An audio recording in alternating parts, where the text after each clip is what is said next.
Hey everyone, it's India with Main Street Market, and today's top 5 tips are going to be about sponsorship retention.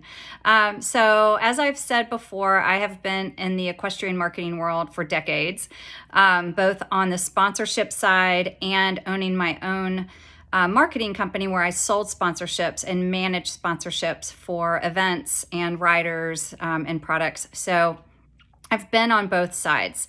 And so one of the things that I want to focus on today is retention. And then another time at a later date, I will talk about acquisition. So if you are a rider or if you are an event facility or, and you're in any kind of business where you rely on sponsors or maybe not even rely on them, but it certainly helps you, in your business to have sponsors that provide some kind of subsidy, to what you do, then this is going to be really important for you.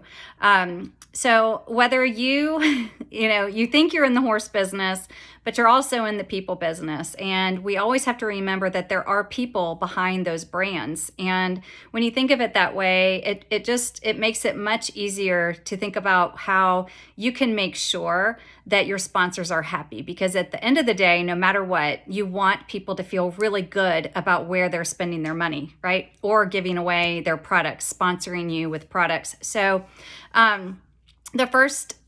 my number one of 5 is, would you sponsor you?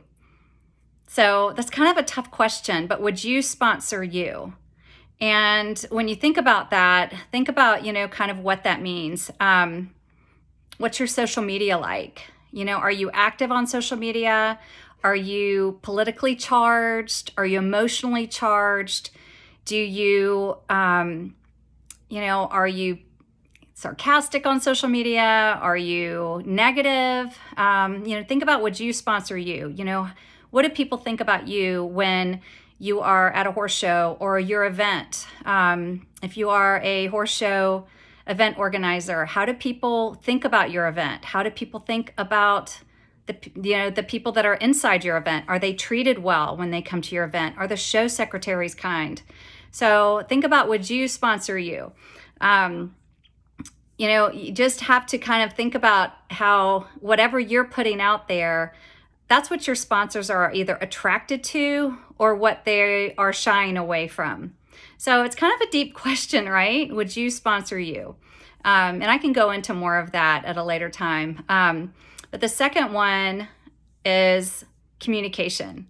So you should be communicating with your sponsors, not just having like if you're a horse show event, horse or a clinic or anything like that, that you've got this cookie cutter list of sponsorships. And I'm going to go into that too and help with, kind of how to look at an overview of a sponsorship package. But communicate with your sponsors. What are they looking for? What do they want from you? Why did they choose you? What is it that they want? So what I really like to do when I am acquiring sponsorships, I like to talk to the sponsor. What are you looking for? What do you want out of this at the end of the day? And you would be shocked at the answers that you would get, that you might think that they are looking for one thing, but in actuality, they want something completely different. So communication is key. You may find that a big company really just wants visibility. They just want to make sure that they've got the spot rather than their competitor. Or it might be that they want to be in, that they want a banner everywhere you are, they want their banner. It might be that they want you to do some kind of an education series for them. So don't assume what you think your sponsor wants, but just communicate with them, and ask them, what do you want and how can I help you get there? Number 3, do you stand behind the products that are sponsoring you, or are you just getting them because they're free? So that's another kind of tough question. Do you stand behind them?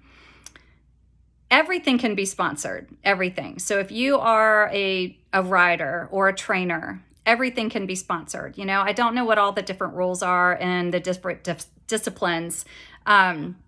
But if you are able to be sponsored, then everything can be sponsored, literally. Your trailer can be sponsored, your truck can be sponsored, everything, every grooming product that you use, your saddles, your bridles, your saddle pads, everything can be sponsored. And I'll talk about that, in more detail later. But when I'm helping somebody with sponsorships, I really like to make sure that they're standing behind their products and they're not just in it just to get free stuff, because that's never going to work out in the long run. So, if you love your saddle sponsor because you actually love those saddles and you truly believe that the saddles help your horse to perform better, then your belief in that product is going to carry over in everything that you say and everything that you do and how you teach your clients and your riders. So it's really important to think about, do you stand behind the products that are sponsored for you? Okay, number 4. Sorry, I'm looking at my notes because I want to make sure I cover these. Number 4, what can you give a sponsor without them asking? So a lot of times what I find when I'm working with a client is, you are horse trainers, or you are a coach, or you are running a horse show. And sponsorship is not really something that is comfortable. So you're not really even sure what to ask or what to do. So goes back to number 2 with the communication. But what can you give without them even asking, or that's not even a part of your contract? So I always, when I'm consulting with somebody, what can you give for free? What doesn't cost you anything? And usually that comes with social media is free.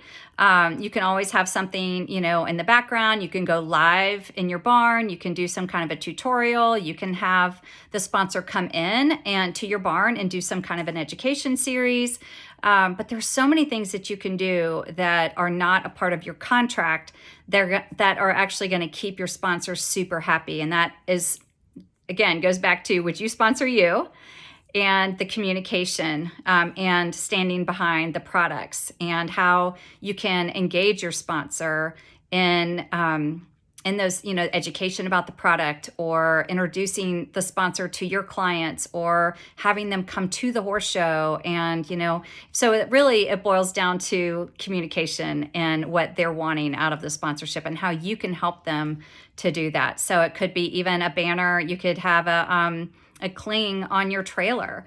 Maybe that's something that they didn't ask for, but it would cost you $50, but you're getting, $7,000, $8,000, $10,000 saddles. So it's worth it, for you to invest in that, to give them a little more publicity. And I know that would keep sponsors really happy. And number 5, be grateful. Just thank them, literally thank them. And what I found that really helped my sponsors stay on with me for years and to really trust me that I was always looking out for their brand is, I would always send handwritten notes. I think that's so important, and people really don't do that anymore. But thanking them and making sure that they knew how grateful I was, and where that money, or where, how the product was helping, and our mission and what we were trying to accomplish. So that could be furthering somebody along their professional track, if they were trying to get to the World Equestrian Games or the Olympics, how did that product help them along their way? Or for me, when I ran the Atlanta Steeplechase, if I had a wine brand, a wine company that offset our expenses, then that money could then go to charity. So that's huge, so really helping them to understand how their product is helping you, because, yes, they want something out of it. But they also, what I found is most sponsors genuinely want to be involved with the events or the people that they're sponsoring. So thanking them and letting them know how much you appreciate them on an ongoing basis really goes a long, long way. So I hope these top 5 helped. I will do part 2 next week and talk a little bit more about sponsorship retention. And then the next time I will talk about sponsorship acquisition. So I hope this helped today. I hope you'll have a wonderful day. Thanks so much for watching and for liking our page. Take care. Bye-bye.